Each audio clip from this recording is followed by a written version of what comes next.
Kalau di NU itu ada lembaga Bahsul Masail. Kalau Muhammadiyah ada tarjeh. Ya mungkin di Robitoh ini ada apalah.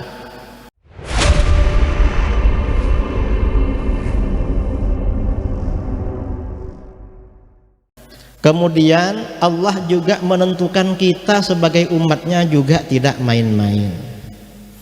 Kemudian sekarang ini fitnah datang bertubi-tubi, tidak main-main juga. Ketika Habib Abdullah bin Muhsin Al-Attas ditanya pada waktu munculnya Wahabi, ini gimana Beb? Ini Wahabi nih muncul ini semuanya dibunuh, kuburan diratakan dengan tanah. Ternyata apa? Kata beliau, hikamun anzalahallahu 'alan nas. Ini banyak hikmahnya yang diturunkan oleh Allah kepada manusia. Mengapa? Likai yatawassatu wa ya'tadilu ba'da an kanu malu. Agar mereka ini kembali ke jalan yang moderat, jalan yang netral, setelah sebelumnya mereka ini agak miring. Nah, ajaran Ahlus Sunnah wal Jamaah yang disebarkan kepada bangsa Indonesia ya di mana-mana, dari sejak Wali Songo kemudian para habaib habis itu, ini kan memang ajaran yang moderat. Kata Sayyidina Ali bin Abi Thalib karramallahu wajah, kata beliau, khairun nas annamatul awsat. Sebaik-baik golongan adalah kelompok moderat. Mengapa kelompok moderat golongan paling baik? Yalhaqu bihim at-tali. Orang yang terlambat biar menyusul pada mereka. Terlambat ini artinya kalau sekarang ya radikal kiri. Radikal kiri, sumbu kepanjangan. Kemudian ada lagi kelompok yang radikal kanan, wa yarji'u ilaihim al-ghali.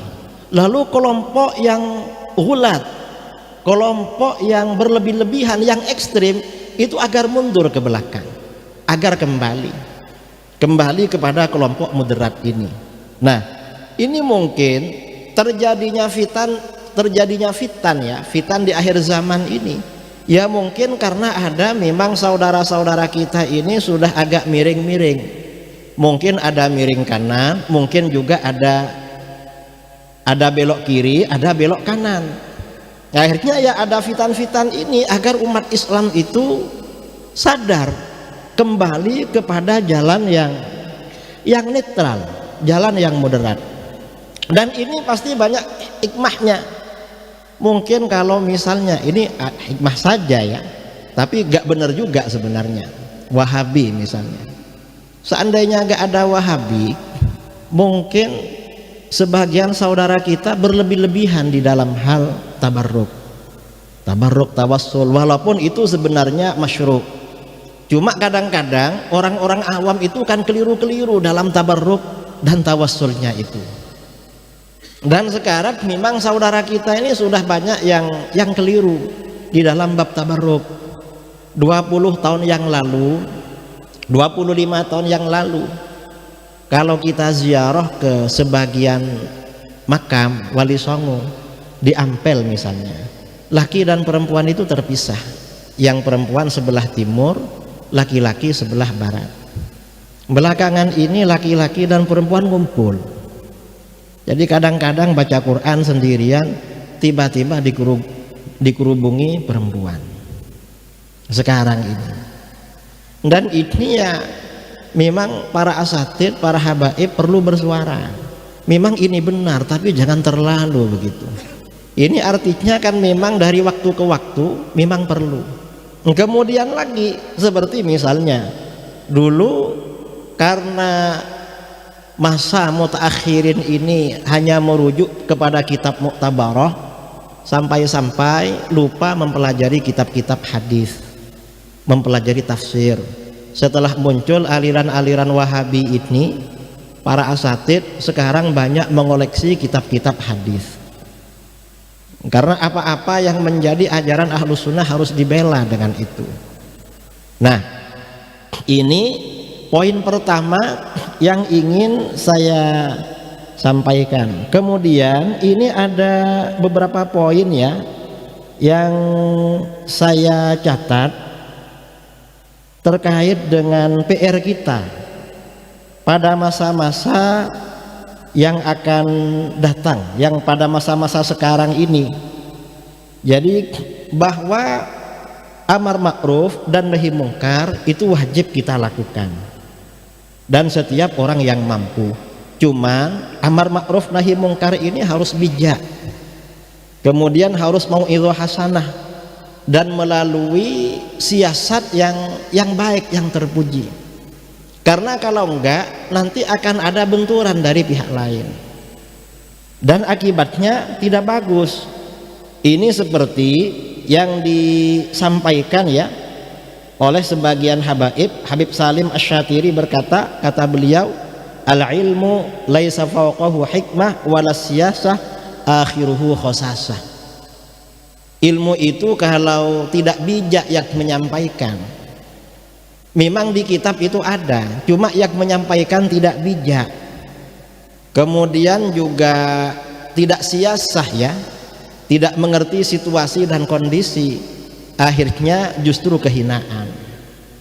Artinya apa? Bisa kerusakan akhirnya itu. Ini diantaranya. Kemudian lagi ya, nah kemudian lagi, karena memang kehidupan dunia itu bisa hidup dengan ilmu agama. Orang itu kalau tidak punya ilmu agama, seperti di dalam kitab-kitabnya, itu berarti kan orang mati. Maka orang yang tidak punya ilmu agama itu mestinya tidak berhak untuk berada di depan membicarakan ilmu agama, mestinya begitu. Sekarang ini dari setiap komunitas ada yang seperti itu. Diperhatikan nggak punya ilmu memang, tapi ngomong ya, bicara apa saja dan diundang di mana-mana. Kadang-kadang viral itu. Ini gimana mengatasi seperti ini?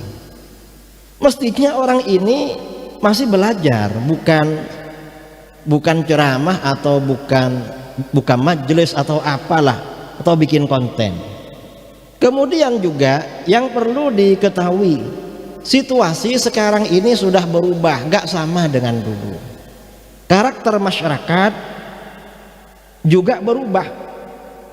Kemudian juga berbagai perubahan ini memang melanda semua golongan, yang NU, yang Muhammadiyah, yang apa-apalah berubah. Dan perubahan yang paling luar biasa ya, perubahan yang paling parah ini banyaknya ulama-ulama kita yang wafat. Intiza'ul ilmi bintiza'il ulama. Ulama-ulama yang punya harisma, yang menjadi rujukan, semakin lama semakin tidak ada. Memang pondok-pondok semakin banyak, pondoknya para kiai, pondoknya para habaib semakin banyak. Tapi hasil survei dari dulu, anak-anak pondok itu setelah pulang yang masih aktif dengan ilmunya rata-rata kan 5%. Rata-rata kata kiai-kiai 5%. Dan itu sejak masa ulama salaf. Ada ulama salaf ahli hadis, muridnya 4.000, dipuji-puji sama orang, Masya Allah antum ini khair, senang, nanti banyak yang meneruskan. Ini muridnya 4.000. Kata beliau apa? Nanti murid saya yang bisa melanjutkan saya 4 orang aja sudah bagus, kata. Nggak perlu 4.000, 4 orang aja sudah bagus. Ternyata memang muridnya yang melanjutkan itu cuma 4 orang, padahal jumlahnya 4.000. Nah, apalagi memang pada masa sekarang menyampaikan ilmu di pondok-pondok di mana-mana tambah susah, karena yaitu tadi perubahan karakter. Saya sering ngobrol-ngobrol sama kiai-kiai di mana-mana, masalah ya masyarakat kita, ya mungkin juga karena kita juga. Dulu kalau ada santri ngaji dipukul sama kiainya, lalu orang tuanya tahu, anaknya dimarahi. Itu dulu.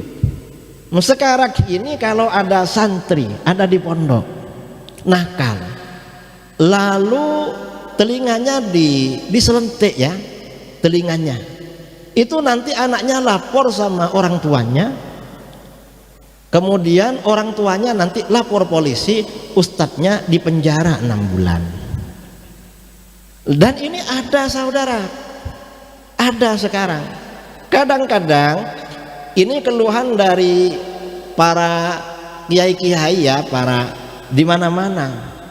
Jadi kadang-kadang sudah anaknya itu di pondok itu murah, kadang ustadznya biar tetap mondok juga cari dana untuk anaknya. Ini kadang-kadang orang tuanya ketika mengambil ngajak pulang itu kurang perhatian sama gurunya, kurang hormat. Artinya apa? Ketika bikin pondok sekarang itu yang perlu dididik ternyata bukan cuma anaknya, ternyata orang tuanya juga, atau mungkin ustadznya juga sebenarnya. Ini di mana-mana memang. Jadi ini memang perubahan ya, terjadi perubahan. Kalau dulu memang karena dulu banyak orang-orang alim, majelis-majelis ilmu itu biasanya yang tasaddur, yang menyampaikan, yang baca kitab itu orang-orang alim. Orang-orang alim dan zuhud lah orang-orang dulu itu. Sekarang ini majelis banyak sekali.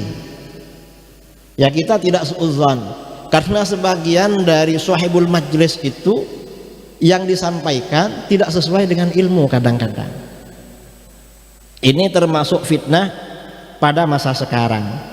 Kemudian dari situ akhirnya akan muncul yang namanya fitnah-fitnah itu. Dan ini dari semua kalangan. Fitnah-fitnah seperti ini, fitnah-fitnah pikiran yang tidak sesuai. Lah kalau ada orang menyampaikan pikiran-pikiran nggak sesuai dengan ajaran Islam, nggak sesuai dengan ajaran as-salaf ya, dan ini dari semua golongan, dari NU ya ada, dari Muhammadiyah ada, dari Rabithah Alawiyah ada juga yang begini. Dan mereka ini rukun biasanya, yang satu frekuensi beda aliran kok rukun orang ini. Dan ini sama-sama ada ya, karena itu tadi memang zaman semakin akhir ilmu ini semakin dikurangi oleh Allah, dan ini menjadi PR bagi kita gimana menghadapinya. Kemudian juga ya, ini kita ini perlu membangun sinergi sesama tokoh-tokoh atau sesama ormas-ormas. Untuk apa? Untuk menjaga umat Islam, untuk mengayomi umat Islam. Makanya pesan baginda Rasulullah SAW, alaikum bil jamaah, kamu ini harus berjamaah, bareng-bareng, jangan sendirian. Kadang-kadang orang ini karena hebat, karena apa, mau sendiri aja, dan itu kan tidak bisa kan, memang harus ngajak-ngajak itu. Kemudian juga kita ini terutama yang ahli ilmu ini memang harus membentuk badan-badan yang melakukan amar ma'ruf nahi mungkar secara ilmiah. Kalau di NU itu ada lembaga Bahsul Masail, kalau Muhammadiyah ada tarjeh, ya mungkin di Rabithah ini ada apalah. Karena hal-hal ya, karena banyak hal-hal, saya ini kan lahir dari keluarga muhibbin, makanya diberi nama Idrus. Saya heran juga dulu, saya ini kok namanya Idrus, padahal ayah saya, kakek saya ke atas, saya tanya sama saudara-saudara, gak ada yang namanya Idrus. Ternyata dulu ada Habib Idrus sering keliling-keliling sekitar rumah saya, memang dekat dengan keluarga, lahir diberi nama Idrus. Jadi memang lahir dari keluarga muhibbin. Nah, yang ingin saya sampaikan, mungkin karena saya ini lahir dari keluarga muhibbin, kemana-mana sering ditemui habaib memang. Misalnya kemarin bulan Ramadan, waktu di Texas yang menemui saya ini Sayyid Fikri Syahab, waktu di Amerika. Kemudian di New York itu dari Surabaya Reza Al-Habsyi, lalu di Washington DC ada lagi, dan di mana-mana memang. Mungkin karena wah ini pasti muhibbin ini, namanya aja sudah Idrus gitu, mungkin begitu. Nah, Cuman karena saya ini mungkin muhibbin, saya ngisi di mana-mana. Ini sampai sekarang saya sudah 17 hari belum pulang ke rumah. Sebenarnya mau pulang malam ini, cuma Habib Taufik diminta ke sini. Akhirnya sudah nyampe Madura, tadi pagi ngisi di Madura, balik lagi ke Jakarta. Saya kemarin pagi dari Lampung. Tadi malam ngisi Maulid di Malang, terus tadi pagi di Pamekasan, terus ke sini. Ya besok ya ke timur lagi. Insya Allah mungkin pas 19 hari baru pulang nyampe rumah. Nah, di mana-mana kalau berjumpa dengan daerah-daerah yang memang banyak habaibnya, sebagian orang-orang ini banyak menyampaikan pada saya hal-hal yang berkaitan dengan kalangan habaib. Dan ini sebagian itu memang perlu dijelaskan. Seperti yang kalau terjadi di NU itu kan namanya bahsul masail. Setiap ada persoalan, biasanya ustadz-ustadz, para kiai kan bahsul masail. Ini sebenarnya bagaimana? Nah, sebenarnya saya perhatikan di kalangan para habaib masalah-masalah seperti itu ada juga. Dan sampai sekarang ini belum ada bahsul masail atau fatwa atau apa yang begini ini hukumnya bagaimana sebenarnya. Banyak terjadi. Dan ini kan saya kira ini perlu memang ya, di Rabithah Alawiyah ini ada lembaga yang seperti itu. Ya agar kalau misalnya ada oknum keluarga habaib yang aneh-aneh itu, kita bisa mengingatkan, Beb, antum ini, kami ini wajib mahabbah sama antum kok menyimpang begini, gimana gitu. Jadi perlu, saya kira memang perlu.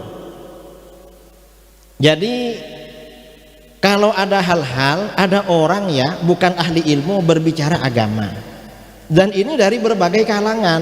Dan kalau di setiap kelompok, misalnya termasuk di kalangan habaib, ada yang memperhatikan isu-isu yang seperti itu, mungkin itu mudah mengatasi yang berkaitan dengan masalah-masalah seperti ini. Nah, ini saya kira ya beberapa hal yang perlu saya sampaikan, masukan-masukan, karena hal yang seperti ini juga perlu menjadi masukan pada kelompok-kelompok lain. Saya perhatikan ulama-ulama Mesir sendiri sekarang ini juga banyak yang cemas, yang gelisah. Mengapa? Karena termasuk di internal kalangan sufi. Kita ini kan sufi kan. Di internal kalangan sufi ini juga banyak penyimpangan-penyimpangan pada masa sekarang. Baik itu yang dilakukan oleh mursyid atau oleh murid atau siapa. Dan ini saya kira terjadi di semua kalangan, di mana-mana kalau diperhatikan. Jadi ini saya kira ya hal-hal yang perlu saya sampaikan. Karena memang juga perlu ya di kalangan para habaib ini perlu disampaikan di dalam sebagian hadis-hadis bahwa ada ahlul bait, di mana Rasulullah SAW tahu kalau orang ini ahlul bait, tapi ketika menghampiri baginda di Al-Kautsar Rasulullah gak mau. Ini perlu disampaikan juga, karena ada yang seperti itu. Yang seperti ini sebenarnya bagaimana di dalam keterangan hadis-hadis sahih itu. Mengapa? Ya biar inilah fitnah-fitnah yang terjadi seperti pada masa sekarang ini bisa cepat selesai. Tapi ya memang akhir zaman ya selesai, mungkin nanti pindah fitnah lagi. Dan fitnah ini hampir merata di mana-mana di Indonesia. Saya ceramah di mana-mana, ceramah maulid, gak nyinggung-nyinggung nasab, ditanya nasab sama orang. Saya gak mau ceramah nasab karena ini maulid, acaranya baginda Rasulullah SAW. Kita terangkan gimana sebenarnya cara kita beriman kepada Rasulullah. Keagungan Rasulullah itu bagaimana, sifat wajib para nabi bagaimana, menyampaikan itu. Ceramah 1 jam, gak nyinggung-nyinggung masalah lain.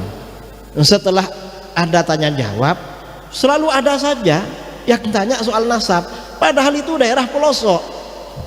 Saya pikir fitnah nasab ini cuma di Jakarta, karena di Jakarta ini Habib-habib selalu ramai demo, ramai apa begitu ya. Atau misalnya di Pasuruan ya, karena ketuanya Habib Taufik dari Pasuruan, atau di daerah Jawa lah. Ternyata pelosok-pelosok di luar Jawa juga menerima yang fitnah-fitnah seperti ini.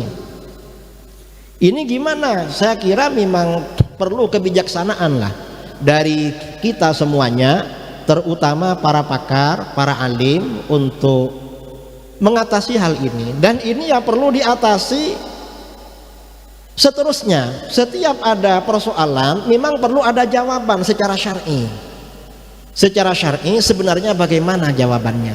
Dan itu para ulama-ulama kita kan sudah menyampaikan di dalam kitab-kitab tafsir, dalam syarah hadis, kitab-kitab fikih, kitab tasawuf, sudah menyampaikan semua, agar masyarakat sekarang ini tahu terhadap persoalan seperti ini. Dan sekarang ini beberapa hal yang harus kita agungkan diganggu semua. Contoh, mengagungkan Rasulullah SAW. Ada aliran-aliran yang ngomong melecehkan. Atau misalnya malaikat ini di dalam aqaid kan termasuk harus diagungkan. Ini dilecehkan dan orang diam. Sampai ada orang ngomong, saya ini bisa panggil malaikat Jibril. Memangnya malaikat Jibril Pak Menteri yang bisa dipanggil kayak dulu? Kan enggak kan? Cuma karena syiddatil jahli. Pada zaman sekarang sangat bodoh orang sekarang. Orang itu gak peka masalah seperti ini. Padahal ini masalah pokok di dalam agama. Nah, barangkali ini masukan-masukan dari saya pribadi, dan mungkin para alim, para pakar, para ulama yang ada di sini, insya Allah banyak yang lebih tahu dari saya. Saya ya karena diminta ngasih nasihat ya ngasih lah, entah masuk apa enggak. Kalau salah mohon maaf yang sebesar-besarnya. Wal afu minkum. Assalamualaikum warahmatullahi wabarakatuh.